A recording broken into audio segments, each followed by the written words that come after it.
Hello, everybody. How you doing, Rachel? Good. Somebody's clock says it's 12 o'clock, but mine says 12:02. So let's go ahead and get started.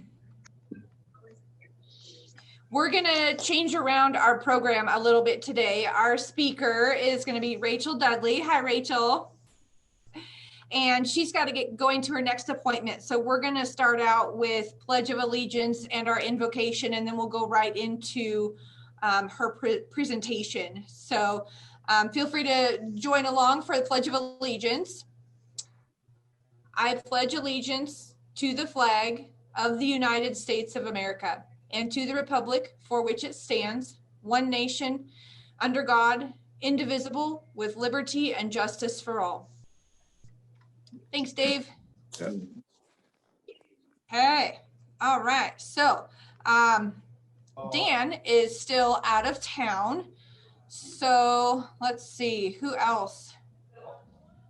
Who would like to give the invocation today? I usually pick on people.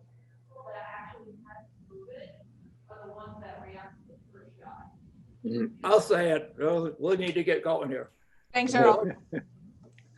Dear Lord, thank you today for the beautiful weather outside. The weather says we go through our discussions today. Keep in our mind that we're here to help the children of the world right here, starting in Redmond, Oregon, and bless our community as we start a series of as we go into Lent. Lord, have mercy on us all. Amen. Amen. Thank you, Earl. Okay, so Rachel, you are with us today from OSU Cascades, and we'll just let you go ahead and take over from here. Awesome. Well, thanks for having me, everyone. Again, my name is Rachel Dudley, and I'm going to go ahead and share my screen. Hopefully this works out. I'm like, I'm trying to sit on the bus. Let's see here. Let me know, are you all able to see Yep. the screen? Get a thumbs up from someone. We good? Okay, perfect. So you should see prepare here for out there. And let me know if at any point my internet can be really laggy. So if at any point it stalls or the next slide doesn't show up, just let me know. But should be on the Who We Are page. So just quick introductions of the office in which I work at for OSU Cascades. So I'm a part of the Career Development Center. I'm the Internship and Employment Coordinator, and then my colleague Kim Vieira is the Program Manager for the College of Business. So we had a Career Development Coordinator who had been at OSU Cascades for about 6 years, but she transitioned roles in December. So we're currently hiring for that position, but we're a very small and mighty team. My focus really is kind of being the bridge between the community of Central Oregon and the students at OSU Cascades. So helping students get plugged in with experiential learning opportunities, helping them find jobs and positions post-graduation, and working with employers to help them recruit talent. So brief overview of what we do for students. Like I said, a lot of it is kind of that job and internship search process and helping them prepare their application documents, whether that is a resume, cover letter, interviewing skills, all of kind of that professional development. We also help them in their career exploration. So really having conversations around what kind of industry, what kind of jobs, what kind of employers they're interested in, to help them navigate what degree program to focus on during their time at OSU Cascades. We put on lots of different events, obviously pre-COVID, post-COVID. We've really been tapping into what Corvallis is providing in a virtual format. But networking events, career fairs, webinars, things like that. And then we also help prep students for grad school. For employers, a lot of it is helping them get set up in our career services platform called Handshake, which we'll go over in a second. But again, kind of being that bridge. So connecting recruiters with talent at OSU Cascades and really helping fill different hiring needs in and throughout Central Oregon. We promote and market positions to our students. We provide guidance on developing an internship opportunity, what that looks like, what employers need to be aware of when they're interested in taking on an intern. And then again, just some of those events where we can get students and employers in the same room, whether that be in person or virtually. So a brief overview. Here is kind of just from our guidebook, but just showcases where some of our graduates are currently working, as well as some of the resources that the Career Development Center focuses on, as well as just some stats. OSU Cascades in general, though, to give you kind of a brief historical overview, the campus has been around since 2001. It shared a site with COCC and really served as kind of a two-year campus for transfer students. Then in 2012, they began offering four-year degree programs. And then in 2016, we moved locations to where we're at now, which is on Century Drive. So really been awesome to see be a part of that growth. I started at OSU Cascades in 2016. So it was really cool to just be there at the forefront of this brand new campus. At that point, we only had 16 academic programs. Currently, we have 21 and about 1,300 students. The goal is to grow to about 3,000 to 5,000 students in the next 10 or so years. But what's really neat is that if you drive by campus off of Chandler Road, you can see the second academic building being built currently. So it is expanding as we speak, and really, really exciting to see this every term, more and more energy on campus with more and more students. Obviously, definitely looks different now, as not many people are on campus, but hopefully as people get vaccinated and COVID hopefully dies down, things will go back to semi-normal. So just a little bit about OSU Cascades in general.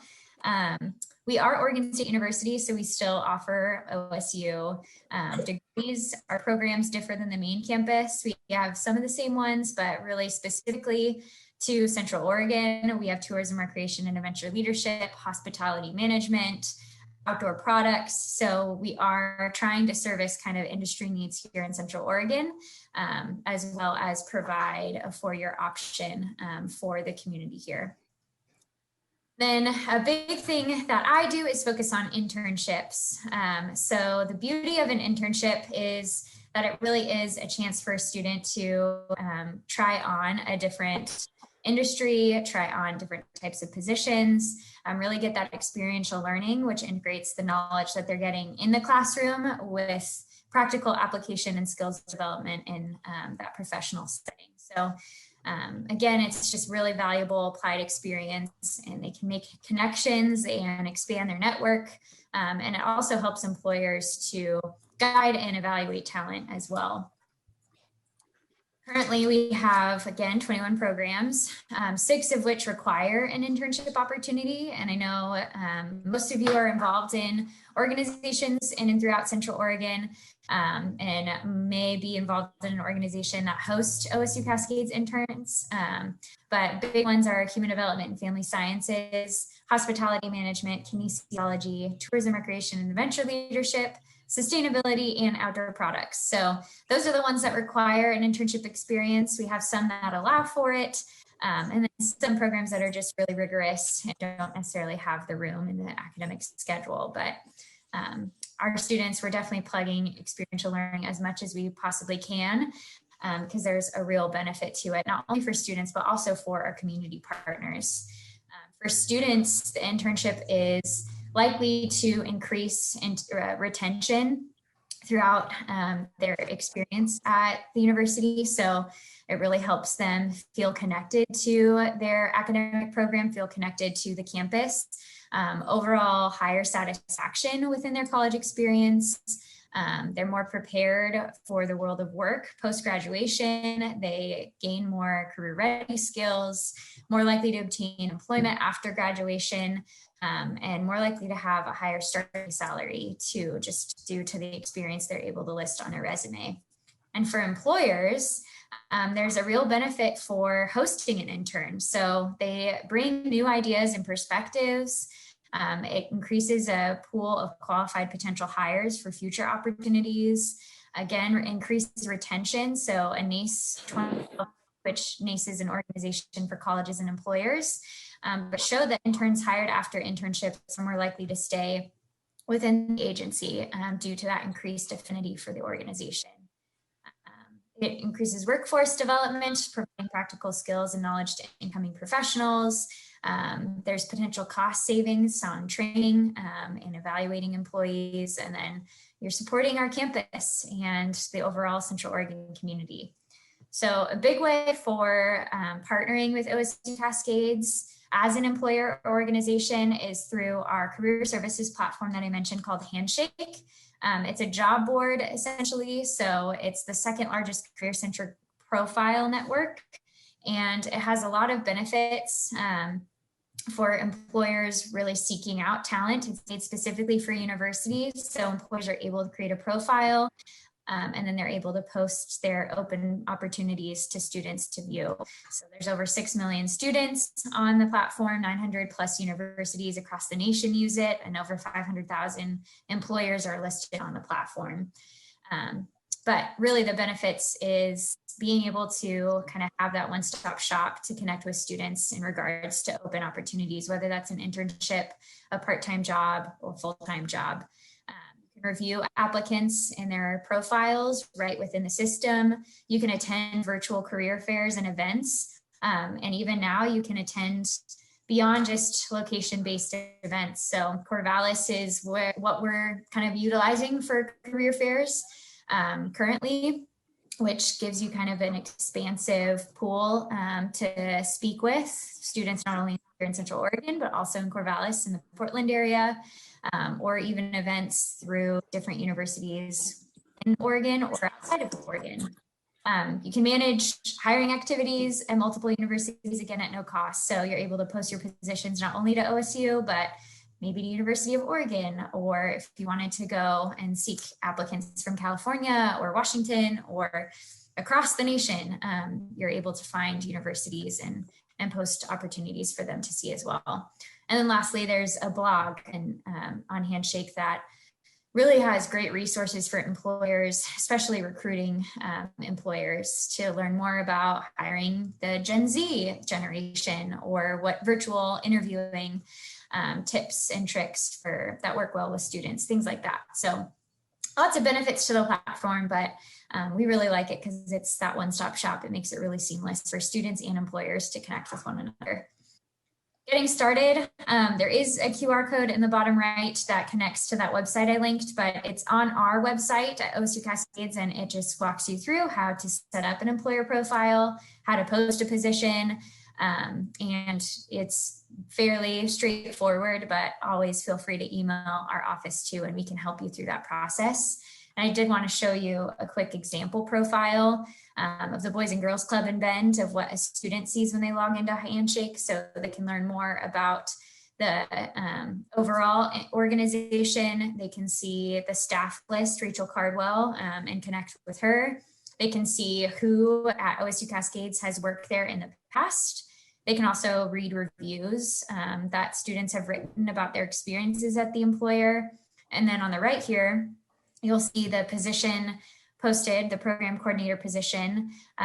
They can read about the role, how much it pays, when they're hoping to hire someone, and specific jobs are matched with students based on their profile and Handshake. So similar to LinkedIn, a student goes in and creates a profile in Handshake, and then they can see the specific jobs that they match with and learn more about it. So again, it's very simple and straightforward, and really user-friendly for students and employers. And then lastly, there's just some events to have on your radar if you are a part of an organization that is currently hiring or looking to host an intern or just connect with students.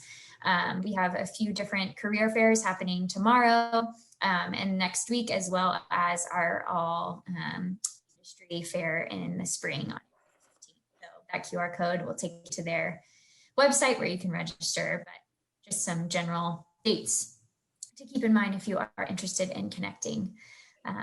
But I know that was a lot of information and pretty quick run through, but what specific questions can I help answer? Kind of open this up for Q&A for a little bit. Rachel, I know in the past, a lot of our members have participated in job fairs over at the RPA, where we go ahead and we do the trial interviews. Would you be interested in having something like that, maybe a virtual way through Zoom? Yeah, so are you speaking about a fair that happened at Redmond Proficiency Academy? Was OSU Yeah, Cascades? they do it every year. Oh, okay, hosted by RPA? Yeah. Oh, okay, I haven't heard much about that one. We're kind of in the midst of figuring out what we want to do for career fairs. Like I said, we've kind of been leaning on Corvallis and utilizing what they are implementing for kind of the virtual career fair. But I'll have to take a look at that and learn more about what that format looks like. I think that would be a really great idea, though. I'm sure a lot of our members would be willing to participate if you ask them. Yeah, great idea. So, Rachel, I'm curious, how many students out of 1,300 are in internship programs now? That's a great question. I wish I had an accurate number. I mean, I have reports, but I think it's close to about half. A lot of students, like our HDFS program is one of our most popular majors, and that one is required. It requires 2 different internships. So there are, I would say about half, maybe even a little bit more than half the students participate in some sort of experiential learning opportunities throughout their course of their degree program. So whether that is an internship or a research opportunity or something of the like. That's impressive. Yeah, kind of, Rachel, this is Roland. Related to that, is this open to just 4-year program students, or is there a 2-year program? For just clarifying on the internship piece or for Handshake? Students going to school for 4 years or for 2 years? So it's a 4-year degree program. So students going to OSU Cascades are going to receive a bachelor's degree, but it's for students who are first-year students, meaning they're coming straight from high school or they have no previous college experience, or transfer students. We have a lot of COCC students transfer after they receive an associate's to continue to get their bachelor's.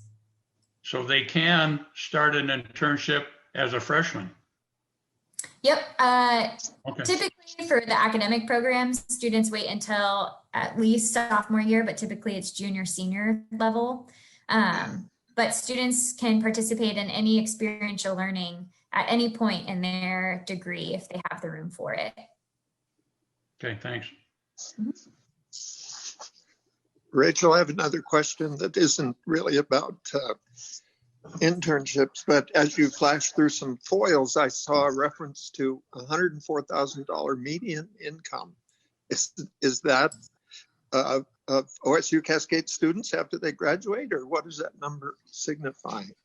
Yeah, let's go back to that slide. This is from, I think, 2019 statistics. It sounded like a really big number. It's the median salary. So this is all of Oregon State University, not just OSU Cascades, and it's the median salary at mid-career, meaning not right after they graduate, but within their mid-level career. Mid-career. Okay, that makes sense. Thank you. Yeah.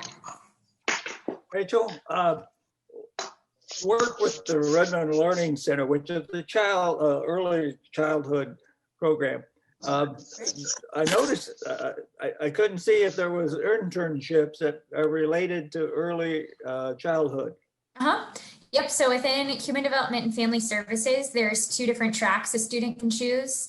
One is early childhood development and the other is human services. So within her early childhood development, their internship experience is typically with an early childhood learning center like yours, preschool or kindergarten or first grade classroom. So yeah, and I wonder if we've ever had interns there. I don't know if you would know that, but it sounds. I don't think so. That's why I was interested. How do we get on your list to be able to see if an intern would like to come and see what it's like here? Right. Yeah. Feel free to reach out to me directly via email. And then I follow up with just some basic information of what we require of internship sites and kind of just academic requirements for a student to see if the experience fits what they're looking for. And then we set up an affiliation agreement or a contract just to ensure that everything is good to go with the partnership. Good. Thank you. Yeah. All right. Any last questions? Can you hear me? So this is a new, Gordon. so I don't know if you can hear me. Go ahead. So I stopped by the campus a few years ago when I was first moving to Bend. Actually, I live in Sisters, and I had interest in what programs were available and so forth. It seemed that most of the programs on the campus are only for day students.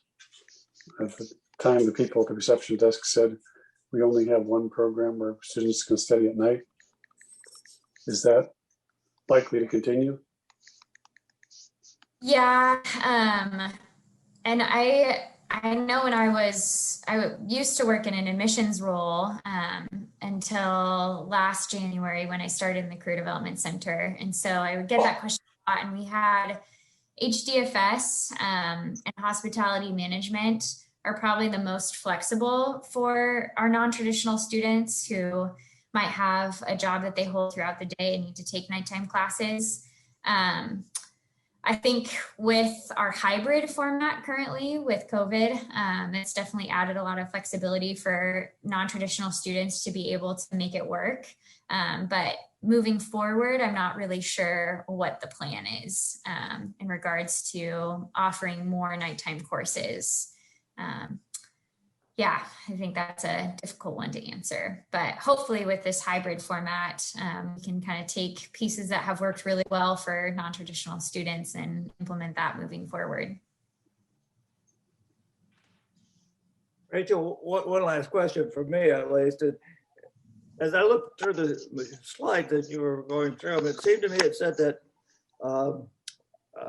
education did not accept internships. Mm-hmm. They have a teaching requirement. So it's built in, it's like a practicum experience, right, and it's built into the program. So it is kind of an internship. It's experiential learning, but it's not an internship in the way that they have to go and seek out a site. Okay. They're working with a coordinator to just find a school placement. Okay. Yep. Awesome. Well, thank you so much again for having me. Hopefully this was helpful, and feel free again to email me if you have any questions that come up. It's just career@osucascades.edu. Thank you, Rachel. Thank you, Rachel. Yeah, of course. Take care, everyone. Have a good day. Okay. All right. So we didn't talk about guests today. Gordon, I see you're visiting us again. Welcome. Thank you for coming. Oh, you're on mute. I couldn't tell if anybody could see me. I haven't used this program much. My spouse is very involved with her sisters, nieces, nephews, children using Zoom. My family doesn't really embrace it much, so I've had very little experience with it so far.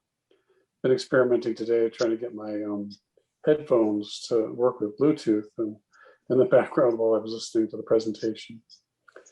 But I don't currently have a setup on my computer, so I'm using my tablet. Well, thank you for joining us. Would you mind telling the group a little bit about yourself? And we'd love to hear a little bit more about you guys. Well, I'm 62 and my wife is similar age, but I won't be specific. And we've been married 4 years. I guess we met 5 years ago dancing, social dancing, contra and square dancing in Portland. And she had a pre-existing ambition of moving here to Central Oregon after 20 years of being subjected to the chronic overcast in the Willamette Valley. But she had lived previously in Wyoming and Bay Area, Los Angeles. Actually grew up on an island in Puget Sound. So she has kind of a varied background as a chemical engineer, and then she's been a quilter You see quilts in the background, one of many we have in the house. And I had the opportunity to work in the aircraft industry right out of high school. At Lockheed, they trained me in electronic diagnosis, electronic troubleshooting in the factory equipment. So I worked in, 5 or 6 different industries, but always as an electronic troubleshooter, and then as a supervisor and manager of teams that did electronic service and telecommunications. So I worked in aircraft and telecommunications, and biotechnology, Silicon Valley, and then currently, most recently, I've worked for the data centers, Prineville and up in the Dells. So I've been around, done a lot of different things, but it was always electronic related.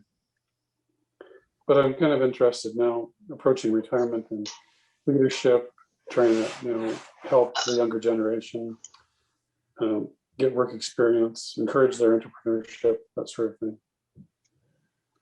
Well, thank you for joining us. We appreciate having you. Gordon, where do you live?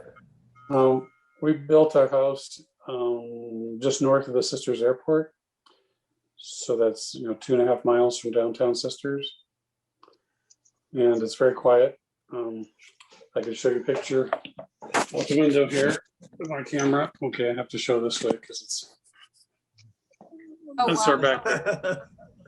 So we have a lot of open space on 4 acres. All of our neighbors on 4 to 5 acres.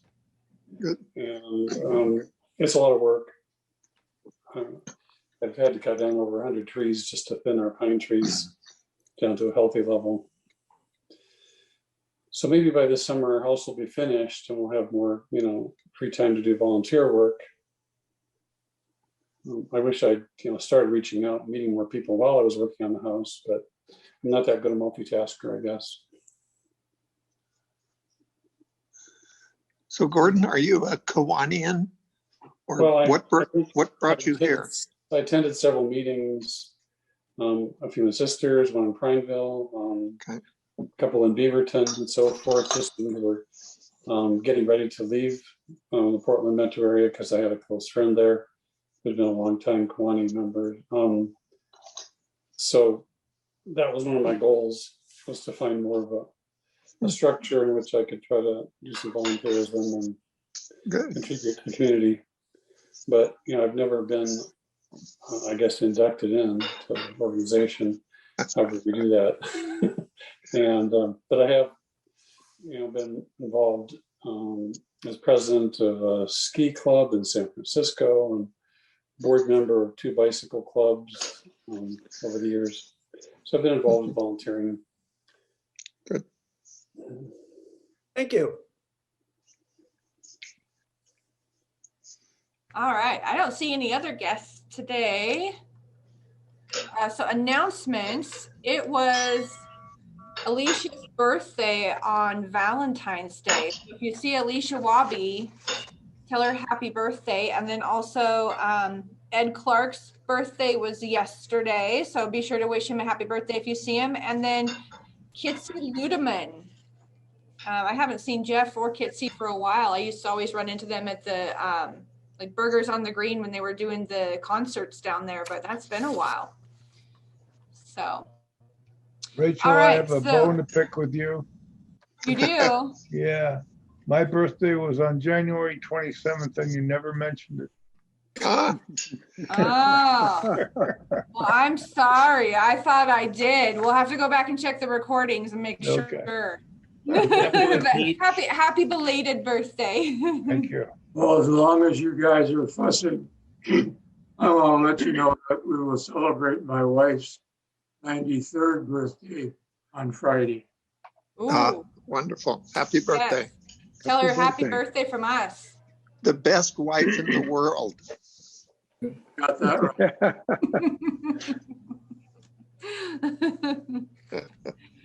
Does anybody else have any announcements today? I've got a few more, but I want to make sure we all get a chance to. Roland, I see your hand. Yes, regarding interclubs, I just late yesterday received an invitation to the Sisters Zoom meeting, which takes place tomorrow morning at 7:30. I forwarded this invitation to several people who have already indicated they want to be at least invited to attend. So is there anybody else in our group here today that wants to be, you just send that to Hannah? Okay. Oh, that's tomorrow. I thought you were saying it was this morning. I'll go tomorrow.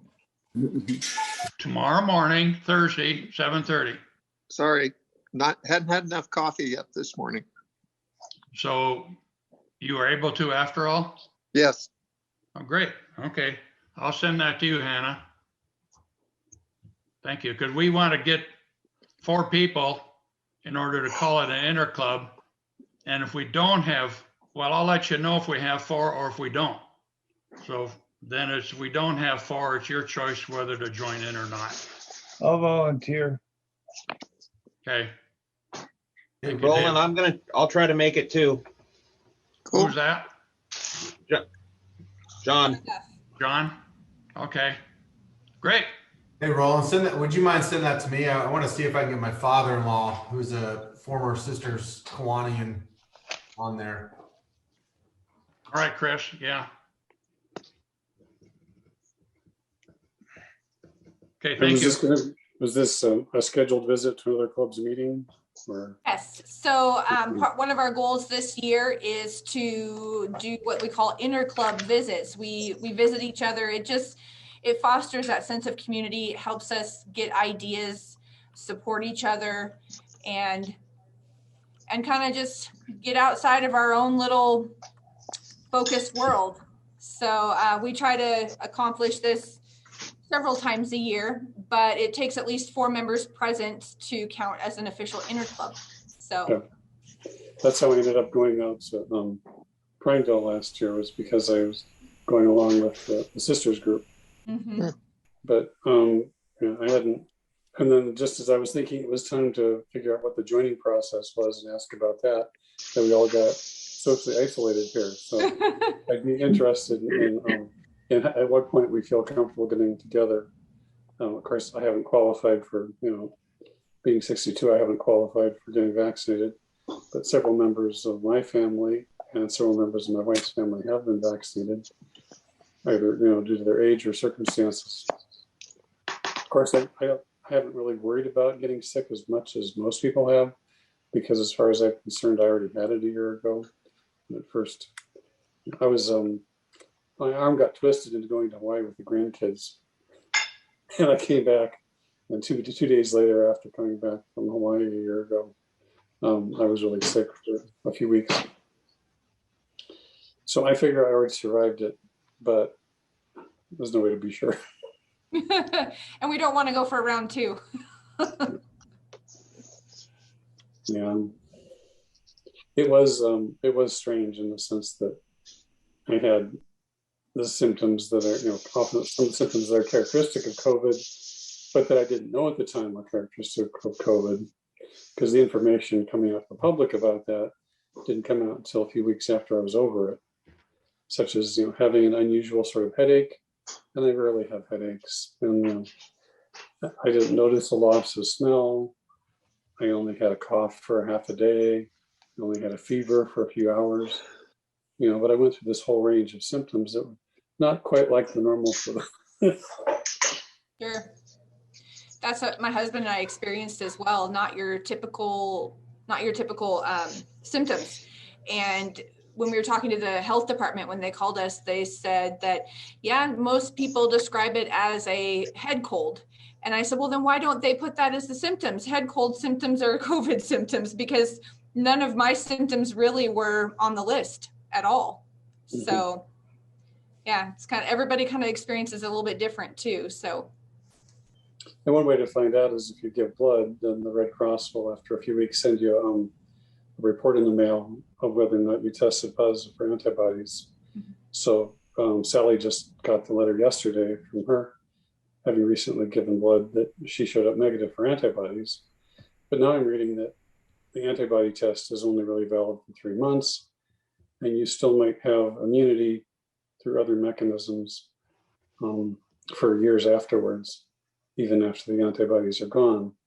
So that's not really it's not really a valid test as to whether you have immunity, because there's T cell immunity and B cell immunity, and they don't test for that. Yeah. Well, I'm Yeah, looking forward to being able to have meetings in person and we are too. We before COVID hit, we would meet out at Juniper Golf Course at the View Restaurant out there. And I just recently talked to Rob Malone, the manager, and they're not quite ready to have us out there again yet. But I've let them know that we're definitely interested and eager. So as soon as we can make that happen, we would very much like to. So his feedback was the risk level that we're at right now, in order to accommodate us, they would have to shut down their facility and only have us there. Closing their facility is not the kind of message that they want to give to the public at this point in time. So they've asked us to wait until we get into the moderate category before they host us again. So just so everybody's got an idea of what we're looking at. And I told them if anything changes, if they change their mind, please let us know, and I'll continue to touch base with them, and hopefully soon. Earl, did I see your hand go up? Yes, I just want to let people know, if you need a food bag, let me know. Okay. We have a lot of them available, so we'd like to have a lot of them filled up. Yes. All right. So Gordon, what he's talking about is a while back, we're partnering with the Redmond. I'm losing my words today. Food project. Redmond Food Project. Thank you. And we have since kind of started our own food project. So we're calling it the Kiwanis Food Project, but we collect food items and we turn them in every other month or once a quarter? Every other month. Every other month. And Earl, tell us how much have we donated so far to date? Over a ton. Yeah, over a ton. So yeah, so that's one of our projects that we've got going. And does anybody else have an announcement today? Hannah, I see your hand. Yes, I wanted to announce that I put my email in the chat in case you don't have it. Today, Bree from Early Child Oregon is going to drop by and pick up the flash box, which is for Early Child Oregon foster families, kind of an uplifting gift to them in a tote. And 6 of us worked together on it. And now I had the idea that maybe some of those 6 would like to spearhead an effort where you gather together other members of Kiwanis. They could just say, okay, I know that person, and do it together. It's easier that way. And it went by very smoothly. So if you have a request or want to do it, need more information, or just want to volunteer, any of the people that did it before, just email me. Thank you. Thanks, Hannah. Mm-hmm.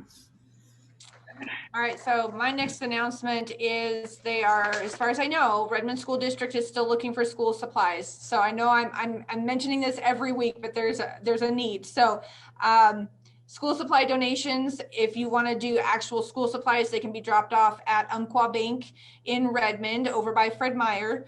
If you want to donate cash, check, or gift card, those can be accepted at Western Title in Redmond. That's for school supplies for the Redmond School District. And that request is coming from Jody Husband. Anybody else for announcements before we move on? I don't see any hands. Okay, so happy dollars. Who is happy today? Well, Earl. I've got 2 happy dollars. I'm happy that it's sunshiny outside, and I'm happy to see that Dave's okay and he's not getting his head bit off by that shark behind him.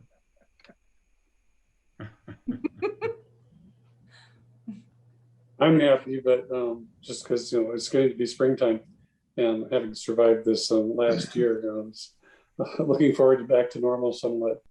But how do we do happy dollars remotely? Is there a donation box someplace in Redmond?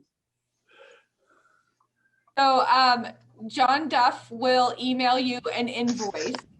And there is a button on our website where you can go and pay. So we'll get you all that information, Gordon. We'll get you hooked up. I'll check out the website and see how that goes. Okay. All right, and then let's see, Dick. Oh, I got a good $10 for my very fortunate wife, spending almost 60 years with my wife, who, as I had noted, celebrates her 93rd birthday on Friday. I am one lucky fellow. Yes.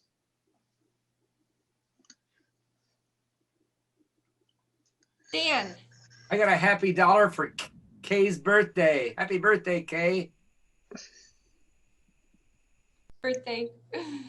All right, Roland, I've seen your hand a couple times. A couple happy dollars. Of course, Gail's happy she got her second shot already, but she's not sure tomorrow's going to be a great day because of the effects following. And then I get mine next week, so I'll be happy again, I think. And it's a great day out there. We went for a walk. Beautiful. Naomi. I have $5. I'm celebrating two happies. One is my husband and I were married in 2019, and we just booked our honeymoon. Right. Delayed honeymoon has been canceled twice, and we finally booked it. So I'm happy for that. And then I'm so happy it's sunny outside.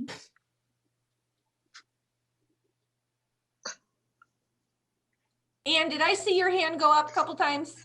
Yeah, I wanted to put in, say, $5. I'm happy I get to go volunteer, help people get their vaccination shots at the Expo Center, both Friday and Saturday. So I enjoy doing stuff like that. So. Is there a significant burden to paperwork burden when you work at the drive-through clinic? Yeah, you have to register with the county health department. They do a criminal background check and a drug screen. You have to go pee in a bottle within 24 hours. And if you pass all that, you can be a volunteer. Well, I've heard from one of my sisters-in-law who's a semi-retired doctor up in the Puget Sound area. So she's giving the vaccinations, but she says for every doctor in the clinic up there that they had to have a clerical person sitting next to them in a laptop filling out these elaborate forms because Washington State is tracking all the people who get vaccinated, and they have so many questions they have to ask that it basically takes a person full time just to collect the data on the patients. Yeah, there's about 5 volunteers around every medical person actually giving shots, signing people in, keeping them going where they're supposed to go, answering questions, all that kind of stuff.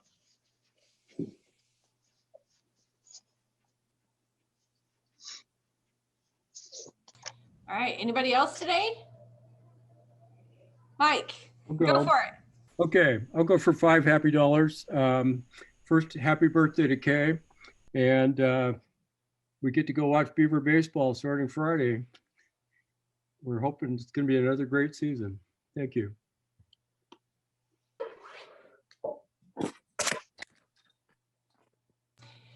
Michelle, I see your hand up. Do you have a happy dollar, or are you just giving us the thumbs up? Just happy that he's going to go watch Beaver baseball. Whoa! Go Beavs! Although it's looking really good that Olivia might end up at Oregon Clark's Honors College, so we'll see. All right. Okay, anybody else before we move on? Okay, all right, I think we're good. So I know your favorite part of the day. I'm really bummed that Rachel didn't get to hear my joke, but that's okay. We'll survive. All right, so question, have you heard of Murphy's Law? Yes. Yes, okay. What is Murphy's Law? If it can go wrong, it will. Correct. Have you heard of Cole's Law? Vinegar, right? So coleslaw is thinly sliced cabbage. So that's your joke for today. I know, it's a knee slapper. All right, so I'll just finish up with the thought for today and we'll be done. Our thought comes from Ralph Waldo Emerson, and he is quoted as saying, "Every sunset brings the promise of a new dawn." So thank you everybody for joining today. We'll see you again next week. Take care.